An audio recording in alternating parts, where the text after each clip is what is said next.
The door was already open when the first officer arrived. Not wide open, just slightly. The kind of open that could mean anything. A forgotten latch, a morning errand, a moment of carelessness that any household might produce on any ordinary Wednesday. The kind of open that, under different circumstances, no one would think twice about. But the mail had been sitting on the welcome mat for 2 days, and the curtains hadn't moved, and the car was in the driveway with frost on the windshield that hadn't been scraped in a way that suggested the car had not moved since before the frost arrived. The officer pushed the door open with one hand and called out. Nobody answered. What he found inside that house, in a room at the end of the hallway, behind a door that was closed but not locked, would stay with him for the rest of his career. Not because of what was there, because of what wasn't. No forced entry, no broken glass, no sign that anything had resisted what had happened in that room. Whoever had done this had walked through the front door like they belonged there, had moved through the house like they knew it, had left through the same door they came in, and had taken the time, the extraordinary calculated, deliberate time, to make sure everything behind them looked as close to normal as possible. The detective who arrived 40 minutes later stood in the hallway and looked at the quiet, ordered interior of a house that had just become a crime scene, and said 4 words to the officer beside him. Someone cleaned up first. He was right, and what that meant, what would take 3 years and 1 collapsed frame-up to fully prove, is where this story actually begins. Not at the beginning, in the middle of the wreckage, looking backward toward the truth. The photograph that would later be shown to the jury was taken at a wedding reception in late September, for years before the investigation began. In it, Daniel Holt has his arm around Claire's shoulder and is looking at something just off camera. Another guest, a joke, something that made him laugh at the exact moment the shutter closed. Claire is looking directly at the lens. She is not posing. She is simply present, unhurried, entirely at ease in a way that people are at ease when they're exactly where they want to be. The prosecutor placed that photograph on a projector screen in a courtroom on a Tuesday morning and left it there for a long moment without saying anything, because it required no commentary. Because the distance between that image and the room they were all sitting in was the entire story. This is where it started. For years before the mail piled up on the welcome mat, for years before the frost on the windshield and the curtain that hadn't moved and the door that was slightly, terribly open, Daniel was 34 when they met, a regional sales director for a pharmaceutical company, the kind of man who arrived exactly 5 minutes early to everything. Not on time, not late, but 5 minutes early, as though he calculated a precise interval that made people feel respected without feeling hurried. He remembered names. He followed up on things people mentioned in passing. He had a quality that people struggled to define, but consistently noticed, an attentiveness that made you feel, in his presence, like the most interesting person in the room. Claire was 29. She was finishing a graduate degree in education. She kept a running list on her phone of every book anyone recommended to her, and had actually read most of them. She volunteered at an after-school reading program for children who had fallen behind, and she brought snacks on Fridays because she had noticed the program didn't provide them and some of the children arrived hungry. This is not a detail anyone asked her about. It is a detail she mentioned once briefly, when someone asked how she spent her time, and then moved on from as though it were unremarkable. It was not unremarkable. They met at a dinner party on a Thursday evening in October. He used her name correctly the second time, which she noticed because most people didn't bother. She recommended a book across a crowded table, and he wrote the title on his phone while she was still speaking, which she also noticed. These are small things. They are the kinds of small things that become the foundation of a life, or the evidence that a life was once possible before something unmade it. By the time that wedding photograph was taken, they had built what looked, from every available angle, like exactly what people mean when they say things worked out. A home, a daughter, a neighborhood that ranked, 3 years running, among the best places in the state to raise a family. Neighbors who stopped them on morning walks to say how good it was to have them on the street. They made it look easy. One of those neighbors would tell a journalist long after the trial ended, like they had figured something out. The rest of us were still trying to understand. She paused before she finished the thought. I never once heard them argue, not in 4 years. I've thought about that more than I'd like to admit. The photograph stayed on the projector screen for almost a full minute before the prosecutor moved on. The jury looked at it the whole time. The journal was entered into evidence on the fourth day of the trial. It was small, spiral-bound, the kind you find in the stationery aisle of a pharmacy. Nothing distinctive about it, except that someone had pressed hard enough with the pen on certain pages to leave impressions on the ones beneath. The prosecution's handwriting expert noted this during testimony, that certain entries had been written with more force than others, that some pages bore the ghost of what had been written 2 or 3 pages before, as though the feeling behind the words had pushed through the paper looking for somewhere to go. The entry the prosecutor read aloud was dated 18 months before the investigation began. I keep feeling like I'm disappearing. Not all at once, just a little at a time. Like something is being slowly removed, and I'm the last one to notice what it was. The courtroom was very quiet when she finished reading it, but the journal did not begin there, and neither did the disappearing. It started the way these things always start, not with a moment but with the absence of one. 8 months into marriage, Claire mentioned over a Sunday morning coffee that a former colleague had posted about a part-time teaching position nearby.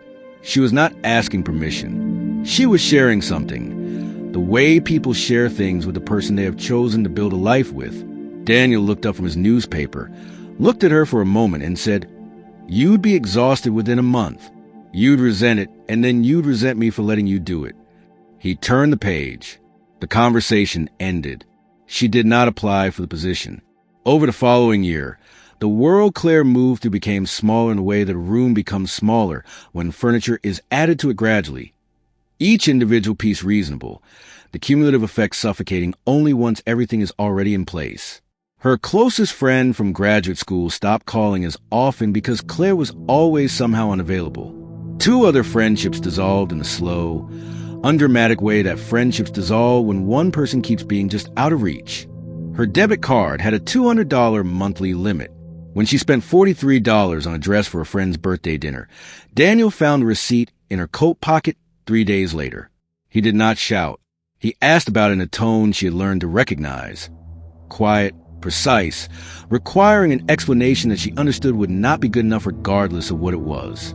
She returned the dress the next morning before he left for work, and still she stayed, because the version of Daniel that appeared in public, at the soccer field on Saturday mornings, at the neighborhood gatherings, in the warmth he performed for everyone who was watching, made her question whether the version she lived with was something she was somehow producing herself, whether she was a problem she kept searching for. That is what sustained and careful control does to a person. It makes them fluent in self-doubt before they ever learn to name what is actually happening to them. The journal was where she practiced naming it, quietly, alone, in handwriting that pressed harder on some pages than others, as though the words needed somewhere to go and the paper was the only place that was safe. Marcus Webb arrived on a Monday morning in early April with a crew of 2, a trailer of equipment, and no particular knowledge that he was walking into the most consequential contract of his life. He was 31, unhurried in the way he moved and the way he spoke. He did not fill silences with noise, which Claire noticed immediately because silence in that house had always belonged to Daniel, had always carried a weight that required management. Marcus's silences were simply quiet. They did not ask anything of her. The first real conversation happened on a Tuesday afternoon. 3 weeks in, Claire brought water out to the porch. Marcus said thank you, took a long drink, looked at her the way someone looks at a person rather than a presence, and asked how she was doing. She said fine. She always said fine. He looked at her for a moment and said, "You sure about that?" Nobody had asked her that in longer than she could accurately remember. What followed was not a decision so much as a series of small steps that accumulated faster than she tracked them. A longer conversation the following week. Coffee once, at a place 30 minutes away, far enough to feel anonymous. Messages sent from her phone during Mara's nap, deleted before Daniel came home, but not, as it turned out, deleted from the phone company's servers, which stored them automatically and would retrieve them 11 months later when a warrant was issued. She wasn't reckless, her closest friend would testify, choosing words with visible care. She was starving. There's a difference. She found someone who looked at her like she was still a person. Do you understand how long it had been since anyone had done that? The affair was real. The feeling behind it was real.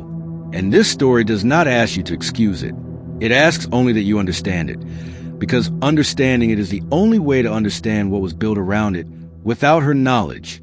Because Marcus Webb was not simply a lonely woman's consolation. He had $67,000 in personal debt and a landscaping business 4 months from collapse. He had called his accountant twice that week about the liens on his equipment. By the spring, he met Claire, a man with very few remaining options and a narrowing window to find one. He needed something to change. And Daniel Holt, from miles away in a glass-walled office, was sitting with information that would make Marcus Webb the most useful person he had ever met. 22 days before the night everything ended, Daniel Holt sat across from his financial advisor and requested a change to his life insurance policy. He was calm. He was prepared with rationale. He'd been thinking about Mara's future, about long-term planning, about making sure everything was properly structured in the event of something unforeseen. His advisor processed a request across a desk covered in the ordinary paperwork of people managing ordinary lives. The payout was adjusted to $1.4 million. Claire was listed as sole beneficiary in the event of Daniel's accidental death. The appointment took 20 minutes. Daniel thanked his advisor by name on the way out. What his advisor did not know, what he had no reason to know, was that 11 days earlier, Daniel had received a call from the company's compliance department informing him that his divisional accounts had been flagged for review. An internal audit was underway. It had a timeline. That timeline ended in approximately 90 days. For 22 months, Daniel had been moving client funds through a sequence of transactions that terminated in an LLC registered under a name adjacent to but legally distinct from his own. Forensic accountants would later reconstruct the full picture from banking records spanning 3 years. The total came to $340,000. He had built it carefully. He had maintained it carefully. And he had understood, from the moment the compliance call ended, that carefulness was no longer going to be enough.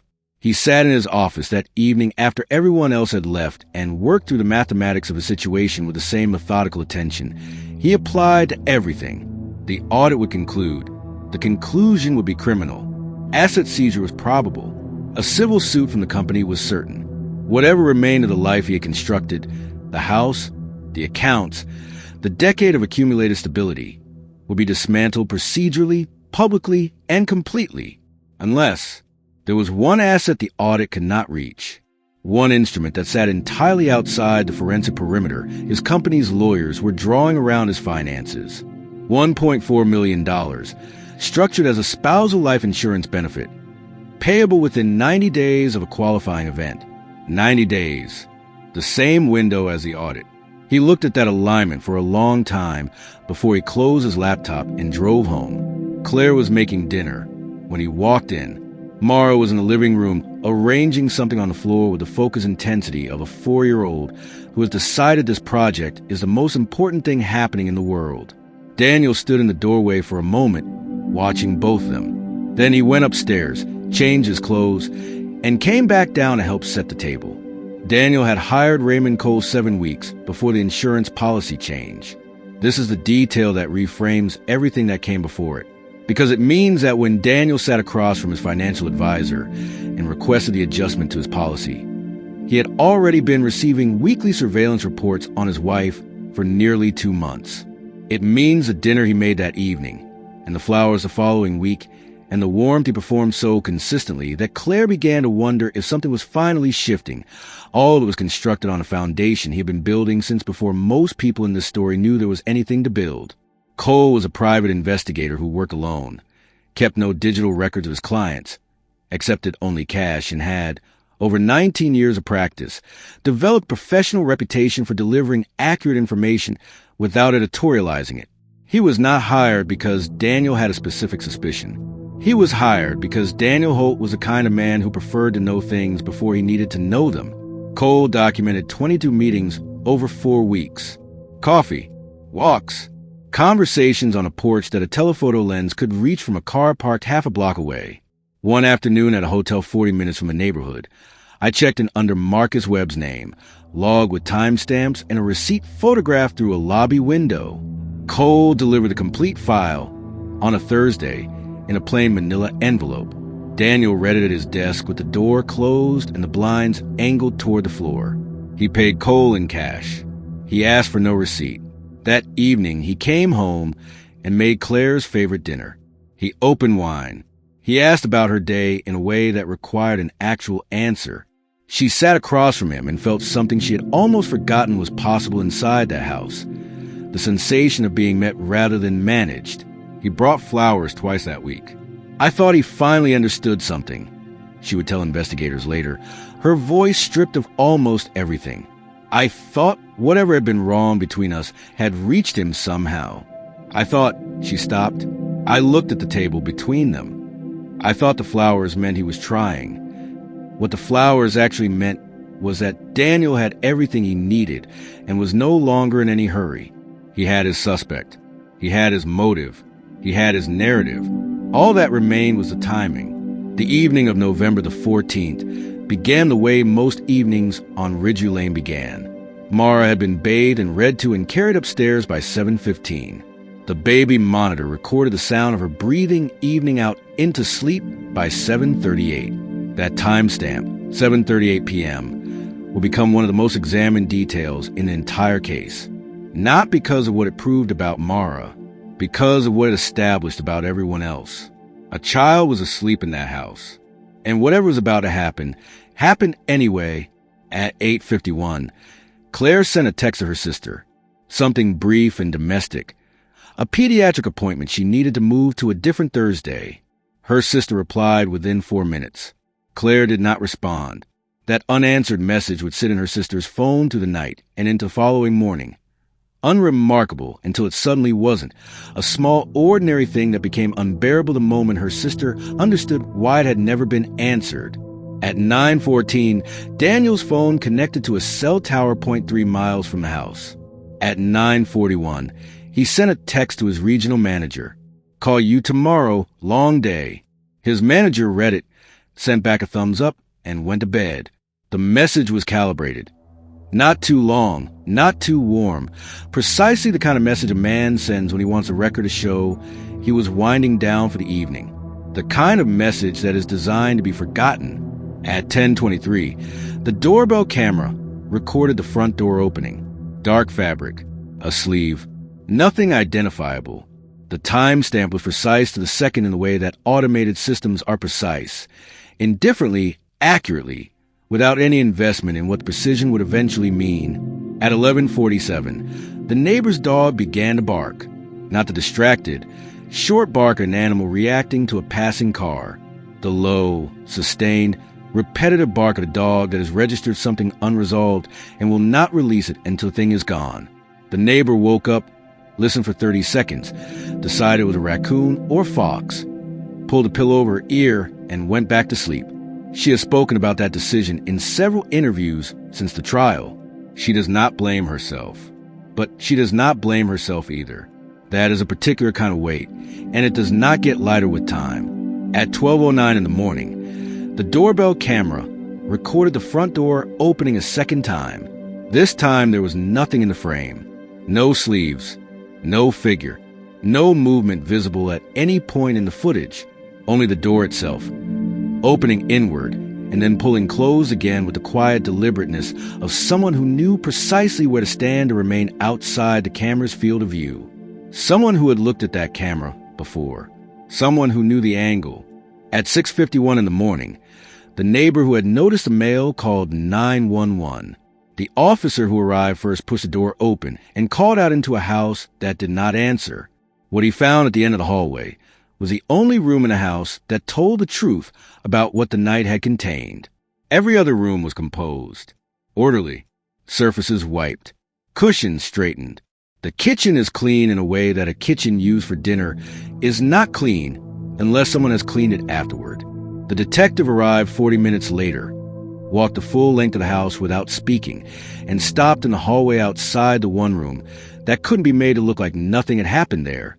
He stood for a long moment. Then he said it, 4 words quietly, to the officer beside him, in the tone of someone identifying something they wish they hadn't. Someone cleaned up first. He was right, and his team heard him say it. And then they went looking for the obvious explanation, because the obvious explanation was right there waiting for them, already assembled, already pointing in a direction that someone had spent months making sure would point. Marcus Webb was brought in for questioning on a Thursday afternoon. He arrived voluntarily, without a lawyer, because he had nothing to hide and did not yet understand that having nothing to hide is not the same as being safe. He was pale. He had not slept. He answered every question he was asked in the direct, slightly stunned way of a person who is genuinely trying to help and has not yet registered that the room he is sitting in has already decided what it thinks of him. The case against him built itself with a momentum that should have been the first warning. He had motive, the affair, the entanglement, the kind of emotionally volatile situation that investigators recognized and knew how to categorize, and had categorized correctly in other rooms with other men in other cases. He had no verified alibi for the window the medical examiner had identified. He was visibly distressed in a way that read, to the officers watching through glass, as guilt rather than grief, though those two states, it should be noted, can look almost identical from a distance when a person is sitting under fluorescent light, having just lost someone they cared about. By Friday evening, the narrative had a shape. Jealous lover. Confrontation that exceeded intention. A crime that began as an argument and ended in a way that neither party, perhaps, had fully anticipated. The theory was coherent. It fit the visible evidence. It fit what the neighbors had already told journalists, who had already filed stories that were already being read by people who had already formed opinions. The investigation was moving with confidence, and confidence, in the wrong direction, is one of the most dangerous states an investigation can occupy. Then the phone records came back. Marcus Webb's phone had connected to a cell tower 41 miles from Ridgeview Lane at 10:19 p.m. For minutes before the doorbell camera recorded the front door opening. The data was not ambiguous. It was not subject to interpretation. It had been generated automatically by infrastructure that had no interest in the outcome of any human situation and would have recorded the same information regardless of what anyone needed to say. The lead detective sat with those records for a long time. What followed was not a dramatic reversal. It was something slower and more difficult. The systematic dismantling of an investigation that had been building in the wrong direction. Brick by careful brick, assumption by compounding assumption. Every piece of evidence was placed back on the table. Every conclusion is suspended. The entire structure of the case returned to its foundation and examined for what it had actually been built on. It was during this re-examination, on a Tuesday morning 9 days after Marcus Webb's arrest had been reported in the local news, that a man walked into the precinct without an appointment and placed a manila envelope on the reception desk. His name was Raymond Cole. He was a private investigator. He had never been interviewed. His name appeared nowhere in the case file. He was there, he told the officer at the desk, because an innocent man was in custody and he had information that was relevant to understanding why. Inside the envelope was a 40-page surveillance log, 22 documented meetings, photographs, timestamps, hotel records, and a 1-page signed statement explaining that it had been retained by Daniel Holt, compensated in cash, and instructed to maintain no documentation of professional relationship, an instruction Cole had followed in every external respect while keeping meticulous records of his own, because 19 years of practice had taught him that instructions like that one are precisely the instructions that eventually require a paper trail to survive. The investigation stopped. Then it began again, from the beginning, looking at a completely different person. The financial forensics team took 6 weeks to reconstruct what Daniel Holt had spent 22 months building. The LLC came first, registered quietly, 14 months before the investigation began, under a name that shared enough letters with Daniel's own that a casual review might have produced a reasonable explanation. A deeper review produced something else entirely.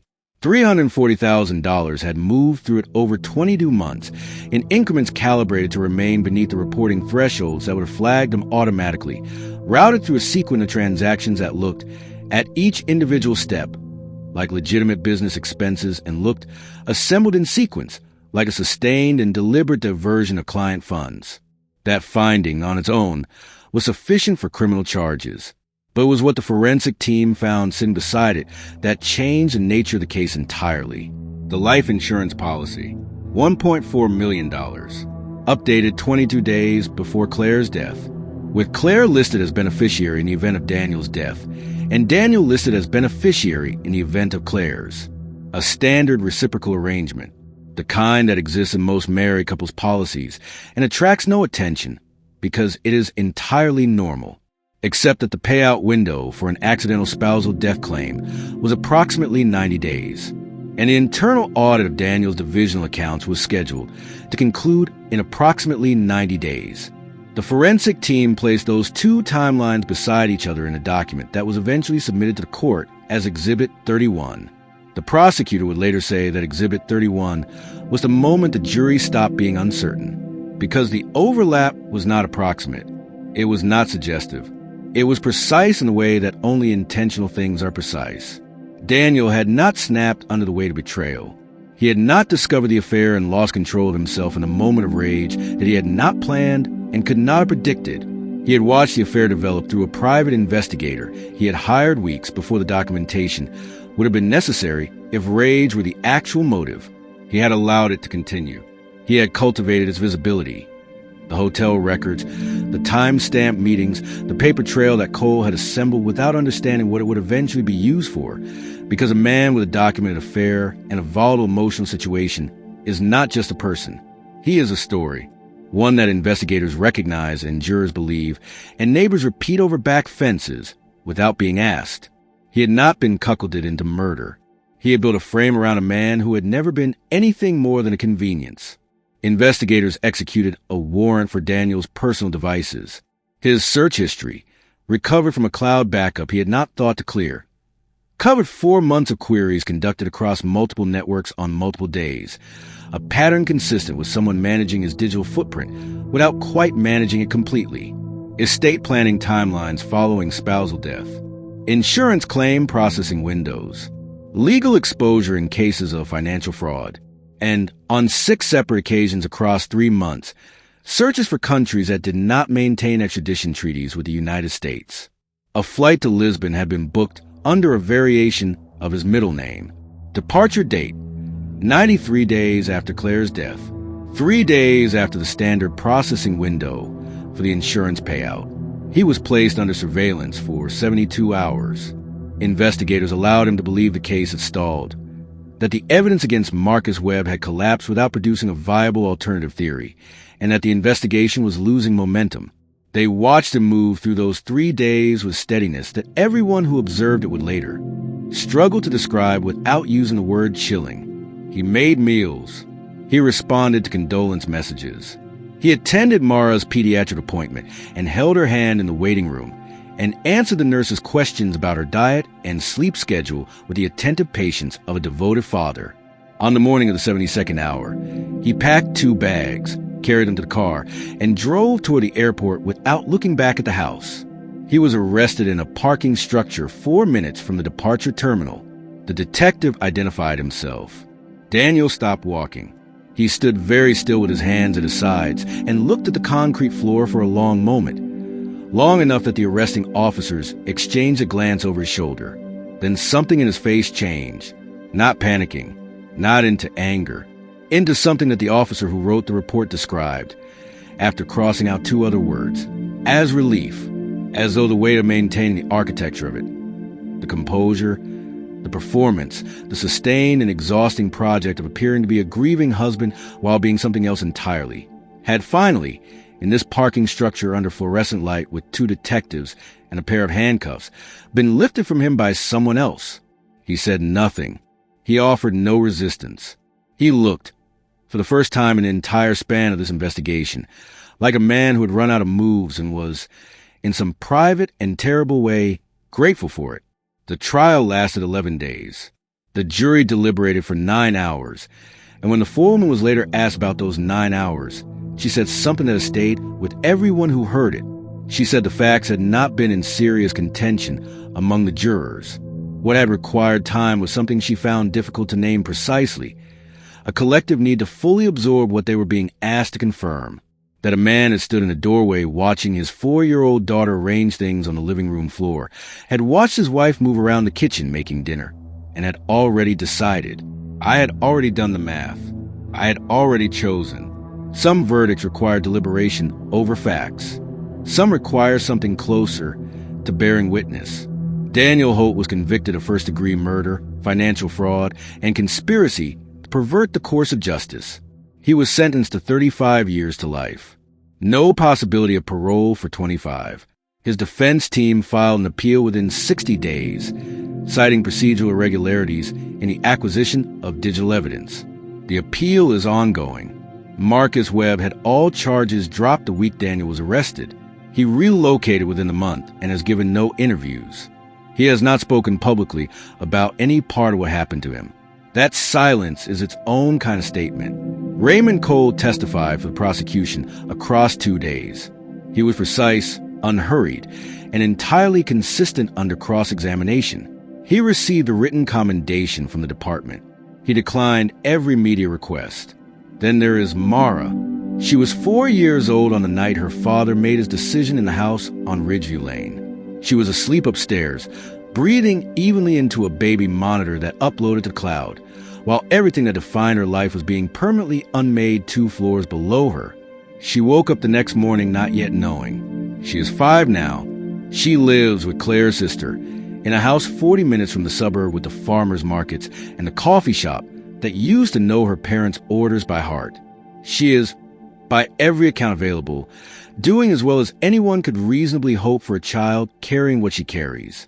That sentence, as well as anyone could reasonably hope, is one of the saddest sentences in this entire story.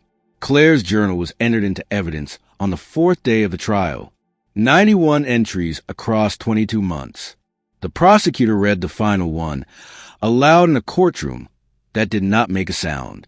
I keep hoping that if I stay quiet enough, things will go back to the way they were. But I'm starting to wonder if they were never really that way to begin with. She had been preparing to leave. Her sister knew. 3 weeks away from making the call, that would have changed everything. The journal confirmed it. The timeline confirmed it. The text messages she had exchanged with her sister in the final 10 days confirmed it. She almost made it out. Almost is the cruelest word in the English language when it is the last word in someone's story. Control dressed as love is still control. Betrayal built slowly, deliberately, and with great patience does not look like betrayal until it is finished. And by the time it is finished, the person it was built around is no longer there to name it. She almost named it. Do you think the affair gave Daniel the idea, or was it always a plan, and the affair was simply the most convenient story he had available to tell? Leave your answer below.